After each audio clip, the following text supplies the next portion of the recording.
নমস্কার বন্ধুরা, আজকে তোমাদের দুটো রেসিপি শেয়ার করব। আর সবাই কেমন আছো অবশ্যই জানাবে বন্ধুরা। তো ইলিশ মাছ, এই মরশুমে ইলিশ মাছ তো খেতেই হবে, তাই তো? ইলিশ মাছের আমি তোমাদের বন্ধুরা দুটো রেসিপি শেয়ার করব। একটা হচ্ছে কি, চলো দেখতে থাকি বন্ধুরা। তো প্রথমে ইলিশ মাছটি 5টা আমি ইলিশ মাছ নিয়েছি। তো এটাগুলোকে ভালো করে ধুয়ে কিন্তু আমি প্রথমে নুন হলুদ মাখিয়ে রেখে দেবো, ঠিক আছে? তো প্রথম ইলিশ যখন তোমরা কি পছন্দ করো অবশ্যই আমাকে কমেন্টসে জানিয়ে কিন্তু। এটাতে আমি হালকা নুন হলুদ মাখিয়ে রেখে দিলাম কিন্তু। আরও যেই মাছটা মানে দুটো রেসিপি আমি তোমাদের বানাবো বলেছি। আর দেখো খানের মাছগুলো একটা ভাপা করব। আর এটা করব অবশ্যই টক। তোমাদের রিকোয়েস্টে অনেকেই বলেছো মাছের টক করে দেখাবে দিদিভাই। তো দেখো আমি কিছু মাছ টক করে তোমাদের দেখাবো, আর কিছু মাছ মানে ভাপা ইলিশ করে দেখাবো, ঠিক আছে? তো প্রথমে দেখো হলুদ সর্ষে আর কালো সর্ষে নিয়েছি। মানে দুটো সর্ষে নিলে কিন্তু খুব ভালো।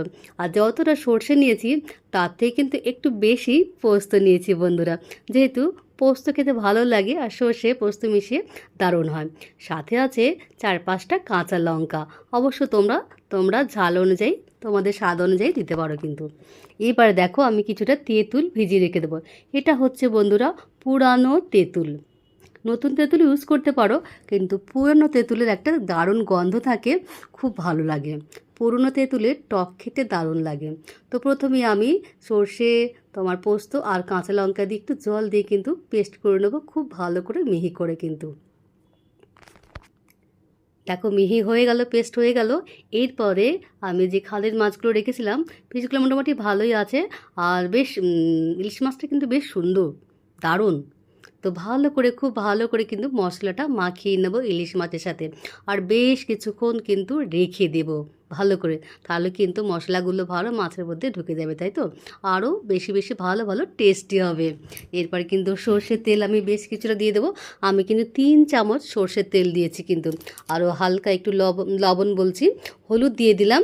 আর তোমার একটু রঙের জন্য কিন্তু কাশ্মীরি মির্চ হালকা ইউজ করেছি। আর খুব সামান্য আমি লবণ দিয়ে নিয়েছি কিন্তু, স্বাদ মতো লবণটা অবশ্যই দেবে। তো আরও খুব ভালো করে মাখিয়ে নেবে কিন্তু। আর তোমরা কী কী ইলিশ মাছের রান্না করো আমাকে অবশ্যই জানাবে বন্ধুরা। তো প্রথম ইলিশ যখন আমি ভাপা ইলিশই করব কিন্তু, ভাপা ইলিশ খেতে সত্যি খুব ভালো লাগে আর সবাই ভালোবাসে। তো তার জন্য নিয়ে নিয়েছি একটা টিফিন বক্স। তো দেখো প্রথমে অল্প কিন্তু আমি ঝোল দিয়ে দিলাম, আর মাছগুলোকে সাজিয়ে দিচ্ছি কিন্তু।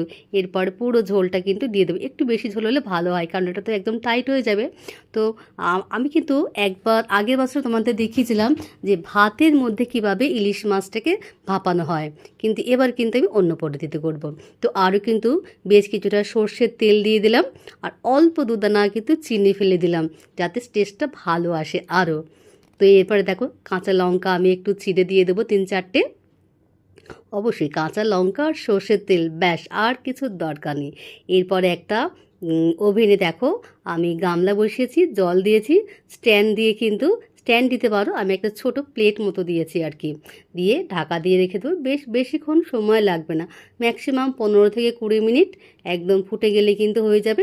এবার অন্য দিকে দেখো ভাপাতে হচ্ছে। এবার অন্য ওভেনে আমি অল্প তেল দিয়েছি, আর বাকি মাছগুলো হালকা করে ভেজে তুলে নেব।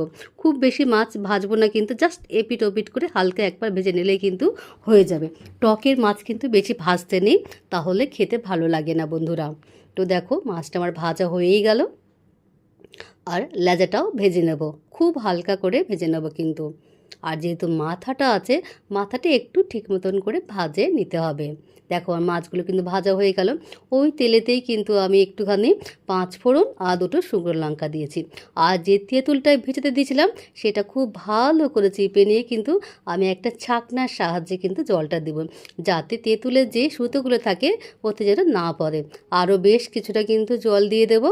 তারপরে সামান্য হালকা হলুদ আর একটু স্বাদ মতো কিন্তু লবণ দিয়ে দেবো। আর যেটা সব থেকে বেশি দরকার, চিনি কিন্তু অবশ্যই।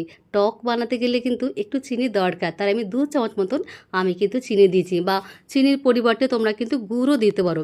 তো কিছুক্ষণ ফুটিয়ে নিয়ে এবার মাছগুলো দিয়ে দেবো। এরপরে কিন্তু ভালো করে একদম স্টিম কমিয়ে কিন্তু 10 মিনিট ঢাকা দিয়ে ফুটতে দিতে হবে কিন্তু, তাহলেই কিন্তু মাছের ভেতর তেঁতুলের জলটা একদম ঢুকে যাবে আর দারুণ টেস্ট হবে। এইভাবে করে দেখো বন্ধুরা, দারুণ টেস্ট হবে। দেখেছো যেমন রং হয়েছে তেমন দেখতে, ওহ দারুণ হয়েছে বন্ধুরা। তোমরা ইলিশ মাছের টক করে দেখবে, দারুণ খেতে হয়। অবশ্যই ভাপা তো আছে, বা অনেকে পাতুরি খেতেও ভালোবাসে, এমনি খেতেও ভালো লাগে। ইলিশ মাছ যেভাবেই করো না কেন খেতে অপূর্ব লাগে। ততক্ষণে দেখো ভাপা ইলিশ কিন্তু হয়েই গেছে। কেমন রঙটা এসেছে বলো তো, দারুণ দারুণ রঙটা এসেছে, আর খেতে যা হয়েছে না দারুণ টেস্টি হয়েছে। চলো আর বেশি অপেক্ষা করে লাভ নেই, এবার খাওয়া যাক। আর বন্ধুরা ভিডিওটা দেখে কিন্তু অবশ্যই কেমন হয়েছে তোমরা কিন্তু লাইক কমেন্টস করতে যেন ভুলো না। আর ভালো লাগলে অবশ্যই একটা শেয়ার করে দিও বন্ধুরা। তোমাদের লাইক কমেন্ট শেয়ারে মোটিভেটেড হই, অবশ্যই উৎসাহ বাড়ে কাজে। তাই বন্ধুরা অবশ্যই ভিডিওটা কেমন লাগলো অবশ্যই কিন্তু একটা কমেন্টস রেখেছো। আর আজকের কিন্তু রেসিপি হচ্ছে ভাপা ইলিশ আর একটা মাছের টক কিন্তু। কেমন লাগছে বলো তো, দারুণ। এইভাবে তোমরা রান্না করে দেখবে, দারুণ দুর্দান্ত লাগে, অপূর্ব লাগে। তারপরে বলছি ভিডিওতে লাইক কমেন্ট শেয়ার করে দিও। ধন্যবাদ বন্ধুরা, অনেক ভালোবাসা। জিভে কিন্তু জল এসে যাচ্ছে, বিশেষ করে ইলিশ মাছের টকটা অপূর্ব হয়েছে, মানে দুর্দান্ত।